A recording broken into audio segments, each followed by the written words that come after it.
حضرت سیدنا ابو بکر صدیق فرماتے ہیں میں حضور کے سامنے بیٹھا، ایک شخص آیا، اس نے آ کر کے کہا یا رسول اللہ صلی اللہ تعالی علیہ وآلہ وسلم، یہ میرے ہاتھ کے اندر خنجر ہے، میں قتل کر کے آیا ہوں۔ قاتل کھڑا ہوا، ایک طرف قرآن مجید کا حکم ہے کہ جس نے ایک آدمی کو قتل کیا پوری انسانیت کو قتل کیا، حضور یہ خنجر ہے، قتل کر کے آیا ہوں۔ میرے مصطفیٰ نے فرمایا کس کو قتل کیا؟ عرض کی حضور سگی بہن کو مارا ہے، سگی بہن تھی، میں نے قتل کر دی۔ میرے نبی پاک صلی اللہ علیہ وسلم نے فرمایا کیوں مارا؟ پیار نہیں تھا؟ کہا موبا بہن سے کس کو پیار نہیں ہوتا، بڑا پیار تھا، پر مارا کیوں؟ تو صحابی رونے لگے، کہنے لگے محبوبہ میں بڑا پیار کرتا تھا، پر وہ کافرہ تھی، مشرکہ تھی، بڑا پیار کرتا تھا، جب بھی اس کے پاس جاتا وہ آپ کے بارے میں بات چھیڑ دیتی، میں اس کو کہتا سارا کچھ کر لے میرے نبی کے بارے میں بات نہ کر دو، میں ہر شے سہ لیتا، پر مصطفیٰ کریم کی ذات کے بارے میں کوئی بات برداشت کرنے کی طاقت نہیں رکھتا، یہ والا جملہ نہ کہنا، میں اس کو روکتا، منع کرتا، وہ باز نہ آتی۔ کہتے ہیں آج اس نے اتنی سخت بات کی کہ میں اس کا گلا کاٹ آیا ہوں، قتل کر دیا ہے، حضور میرے لیے حکم کیا ہے؟ تو نبی پاک نے فرمایا جا تیرے اوپر کوئی سزا نہیں، تو نے جو کیا ہے اچھا ہی کیا ہے، یہ اچھا کر ڈالا ہے جو تو نے کیا ہے۔ ایک صحابی نابینا تھے، آنکھوں سے نظر نہیں آتا تھا، رشتہ کوئی نہیں دیتا تھا، معذور آدمی تھے، نکاح ہوا، شادی ہوئی، 2 بیٹے دیے اللہ، گھر بس گیا، بیوی کپڑے دھو کے دیتی، خدمت کرتی، روٹی پکا کے دیتی، بچے بڑے حسین تھے، اور وہ صحابی خود فرماتے ہیں، نابینا صحابی کہتے ہیں موتیوں کی طرح کے میرے بچے، جو بھی آتا آ کے کہتا تیرے موتیوں کی طرح کے لال ہیں۔ لیکن آپ فرماتے ہیں ایک صبح اعلان ہو گیا، مدینے میں شور ہو گیا، کچھ نابینا صحابی کی بیوی قتل ہو گئی، کسی نے خنجر کے دبایا، مر گئی ہے۔ کہتے ہیں اس کے لواحقین اکٹھے ہوئے، در رسالت امام پہ آئے، آگے کہنے لگے حضور ہمارا قاتل ڈھونڈ کے دیں، ہماری بیٹی کو کس نے مارا؟ میرے رسول پاک نے مجمع پہ نظر ڈالی، فرمایا بھائی مجھے کہنے کی ضرورت نہ پڑے، اگر قاتل موجود ہے تو خود اٹھ جائے، خود اٹھے۔ وہ نبینا صحابی بیچ میں سے اٹھ کے کھڑے ہو گئے، کہنے لگے سوڑیاں قاتل کوئی باہر نہیں، میں خود قاتل ہوں، میں نے مارا ہے، میں قاتل ہوں، میں نے مارا ہے۔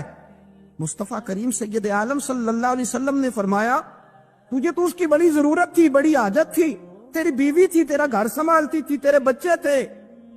صحابی عرض کرنے لگے حضور سارا کچھ ٹھیک تھا، پر وہ آپ کی بے ادب تھی، حضور اس کے آنے سے میرا گھر بس گیا، روٹی پکنے لگی، کپڑے ملنے لگے، اولاد ہونے لگی، میں دنیا پہ آ گیا، لیکن محبوبہ میں نے وہ سکھ کیا کرنے ہیں جو تیری بے ادبی پر تعمیر کیے جائیں۔ یا رسول اللہ مجھے کیا حاجت اس چیز کی، اس میں آپ کا پیار ہی نہ ہو، یا رسول اللہ آپ کی محبت ہی نہ، حضور میں نے قتل کر ڈالا ہے، مجھے بیوی نہیں چاہیے، مجھے وہ والی چاہیے جس کی زبان پر رسول اللہ کے نام کے ترانے ہو، جو حضور کی محفل کرنے والی ہو، نعت پڑھنے والی ہو، جو نبی پاک علیہ السلام کی ازواج کا، اولاد کا، بیٹیوں کا ذکر کرنے والی، مجھے وہ بیوی نہیں چاہیے جو بیوی بے ادبی کرے۔ میرے نبی پاک صلی اللہ علیہ وسلم نے محلے داروں سے پوچھا، فرمایا بات اس کی ٹھیک ہے؟ کہا حضور واقعی بے ادب تھی۔ نبی پاک نے فرمایا اٹھو پھر چلے جاؤ، اس نے انسان نہیں مارا، اس نے گستاخ رسول کو مارا ہے، اس نے ایک گستاخ رسول کو مارا ہے۔ بھائی یاد رکھے نبی پاک کا پیار ایمان کا حصہ ہے، اس میں کوئی کمپرومائز نہیں۔ حضرت ابو عبادہ بن جراح نے میدان کے اندر اپنے باپ کو قتل کیا، باپ کو مارا، حضور سید عالم صلی اللہ علیہ وسلم نے کہا ابو عبادہ تو نے باپ ہی مار دیا ہے؟ کہا حضور باپ نہیں چاہیے، رسول اللہ کا وفادار چاہیے، حضور وفادار چاہیے۔ نبی پاک صلی اللہ تعالی علیہ وآلہ وسلم کی محبت اصل دین ہے، اصل دین۔ صحابہ کرام نے ہر چیز سے بڑھ کر رسول پاک سے پیار کیا، ہر چیز سے بڑھ کر، بھلا دی دنیا ساری انہوں نے، لیکن رسول پاک سید عالم صلی اللہ علیہ وسلم کا پیار انہوں نے اپنے دل سے نہیں بلایا، اپنی اولادیں لا کے حضور کی خدمت میں پیش کر دی، اپنے بچے لا کر پیش کر۔ حضرت عائشہ صدیقہ رضی اللہ تعالیٰ عنہ فرماتی ہیں ساری زندگی ابو بکر صدیق نے ڈانٹا نہیں، میرا باپ رفیق تھا، شفیق تھا، مہربان تھے، کوئی کبھی انہوں نے سخت گھورا بھی نہیں ہماری طرف۔ لیکن کہتی ہے ایک دن میں حضور کے ساتھ گفتگو کر رہی تھی، بچی تھی، میری آواز ذرا بلند ہوئی، تو کہتے ہیں جناب ابو بکر صدیق رضی اللہ تعالیٰ عنہ باہر سے دوڑے آئے، اندر آئے، حضرت ابو بکر نے تھپڑ اٹھایا، میرے منہ پہ مارنے لگے، حضور آگے بڑھے، بچایا۔ میں نے کہا ابا جی آپ نے تو گھورا بھی کبھی نہیں، یہ کیا ہوا؟ حضرت جناب عائشہ صدیقہ کہتے ہیں ابو بکر صدیق رو پڑے، کہنے لگے عائشہ میرے اوپر سے پہاڑ بھی گزر جائیں تو مجھے تکلیف نہیں ہوتی، اور میرے مصطفیٰ کے سامنے کوئی اونچا بولے بھی تو میرا دل ٹوٹ جاتا ہے۔ خبردار، حضور سید عالم حضرت عمر کا زمانہ تھا۔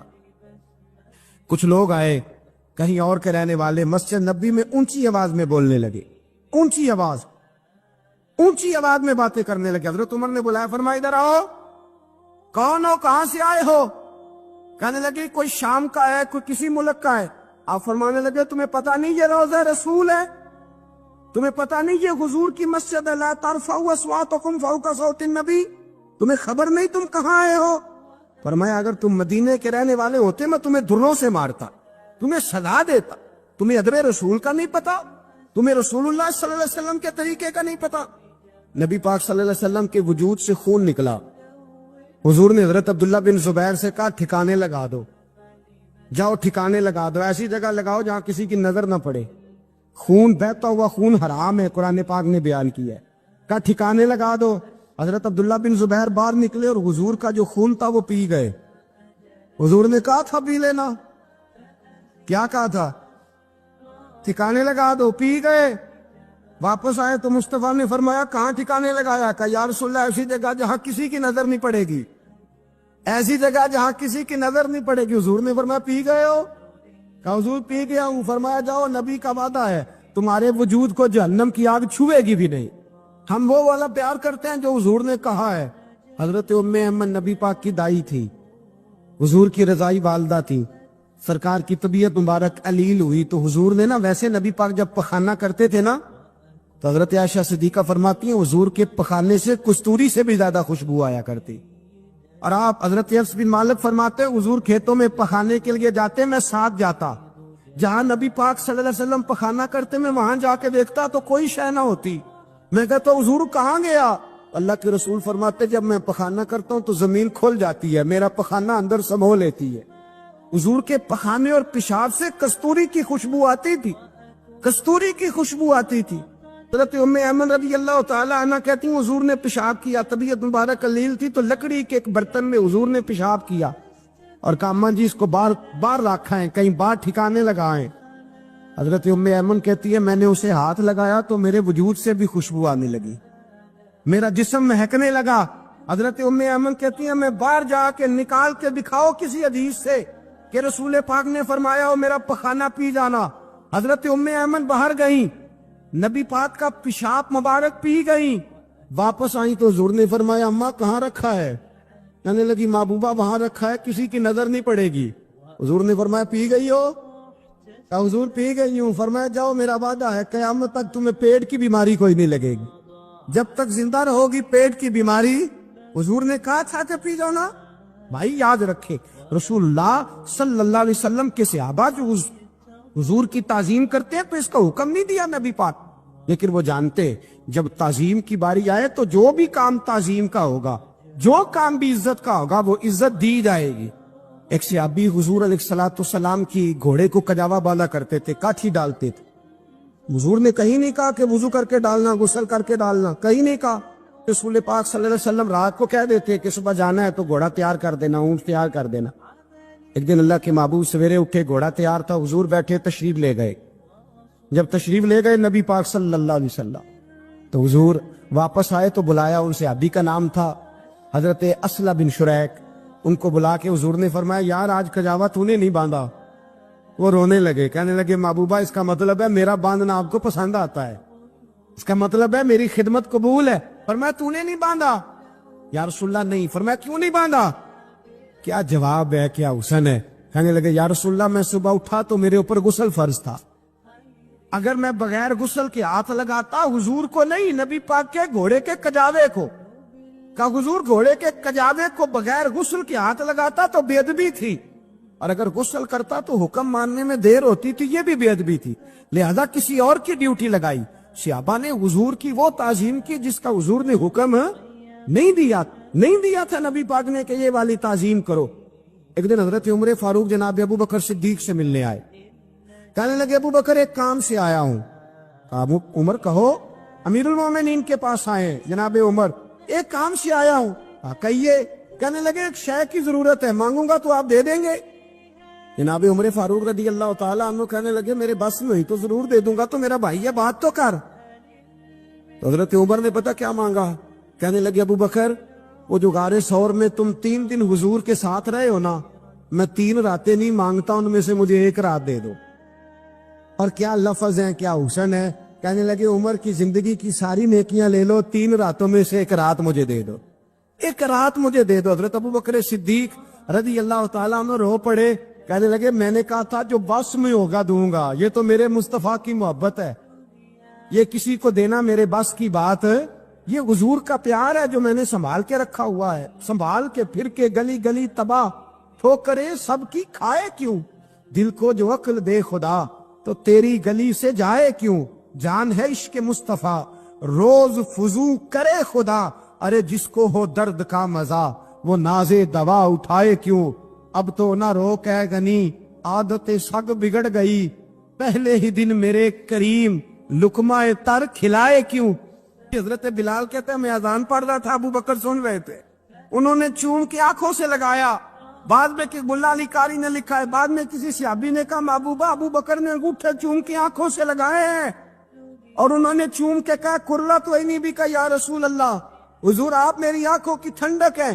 میرے مصطفیٰ نے فرمایا جو میرے ابو بکر کی طرح کرے گا اس کی آنکھوں میں کبھی تکلیف نہیں ہوگی، اس کی آنکھوں میں کبھی تکلیف۔ حضور آپ نے تو حکم ہی نہیں دیا، آپ نے تو کہا ہی نہیں یہ کام کرنے کا، آپ نے تو کہا ہی نہیں یہ ذکر کرنے کا۔ میرے رسول کریم سید عالم صلی اللہ تعالی علیہ وسلم کا پیار ایمان کی جان ہے۔ اللہ کے حبیب علیہ الصلوۃ والسلام کو اچانک ایک صحابی نے دیکھا اور فوراً عرض کرنے لگے یا رسول اللہ میرے ماں باپ قربان ہو، چہرے پر نکاہت بڑی ہے، کمزوری ہے، کیا وجہ ہوئی؟ تو حضور نے ایک ٹھنڈی آہ بھری اور فرمایا میں نے کئی دنوں سے کھانا نہیں کھایا، کھجور اور پانی پر گزارا ہے۔ میٹھا کھانا بھی سنت ہے لیکن فاقہ کرنا بھی سنت ہے، اپنی مرضی کی سنت ادا کر لینا یہ تو بڑا آسان کام ہے، لیکن میرے بھائی شریعت اسلامیہ میں جو چیز غالب رہی ہے اس پر بھی کبھی کبھی ذوق کرے، اور پھر حضور کا جو فقر ہے اختیاری ہے، نبی پاک نے مانگ کے غریبی لی اللہ تعالیٰ سے کہ یا اللہ ایک وقت روٹی دے ایک وقت فاقہ دے، تو نبی کریم علیہ السلام نے فرمایا کہ میں نے کھانا نہیں کھایا، کھجور پانی پہ گزارا ہے کئی دنوں سے۔ اب اس صحابی کو حکم تو دین کا یہی ہے نا کہ اگر گھر میں کچھ ہے تو لے آؤ، ورنہ شریعت پابند تو نہیں کرتی۔ تو وہ پہلے اپنے گھر گئے، جا کے پوچھا کوئی چیز ہے، گھر والوں نے کہا کوئی نہیں۔ پھر وہ پڑوسیوں کے گھر میں گئے، کوئی کھانے کی چیز ہے، کوئی نہیں۔ رشتہ داروں سے محلے داروں سے پوچھا، کوئی نہیں۔ چپ کر کے نہیں بیٹھے، ایک یہودی کے باغ میں گئے، کہنے لگے یار کوئی مزدوری مل جائے گی؟ وہ سجنا یار منون دی خاطر اساں کی پیس وٹائے، کوئی مزدوری ملے گی؟ اس نے کہا گرمی بڑی سخت ہے، پانی کنویں کا نیچے چلا گیا ہے، 1 ڈول پانی کا اگر نکال سکتے ہو تو 1 کھجور دوں گا۔ فرمانے لگے منظور ہے۔ کہتے میں نے اپنے کندھے سے چادر اتار کے بچھا لی، 1 ڈول پانی کا نکالتا، 1 کھجور ملتی، وہ میں اس کپڑے میں ڈالتا جاتا، چادر میں ڈالتا جاتا۔ جب ذرا میری چادر بھر گئی کھجوروں سے، میں نے اسے سمیٹا، لے جا کے حضور کی بارگاہ میں پیش کیا، محبوب وہیں بیٹھے تھے۔ کہتے حضور نے میرا پسینے سے شرابور وجود دیکھا اور میرے چھالوں سے بھرے ہوئے ہاتھ دیکھے اور میرے تھکے تھکے وجود کو دیکھا، تو کریم نے 1 کھجور اٹھائی اور اٹھا کے منہ میں رکھی۔ حضور فرمانے لگے کس نے تجھے مجبور کیا یہ کام کرنے پہ؟ اس کی مجبوری تو کوئی نہیں نا، کس نے تجھے مجبور کیا؟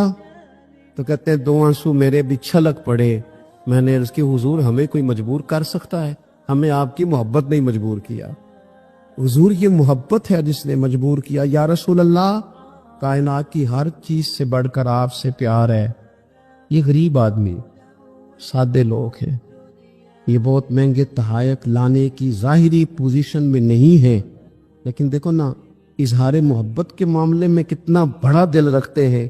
یا رسول اللہ صلی اللہ تعالی علیہ وسلم، آقا محبت نے مجبور کیا، وہاں انعام نہیں ملا، ظاہری طور پر جو انعام ہوتے ہیں وہ نہیں، اس کا نہیں حضور نے اعلان کیا۔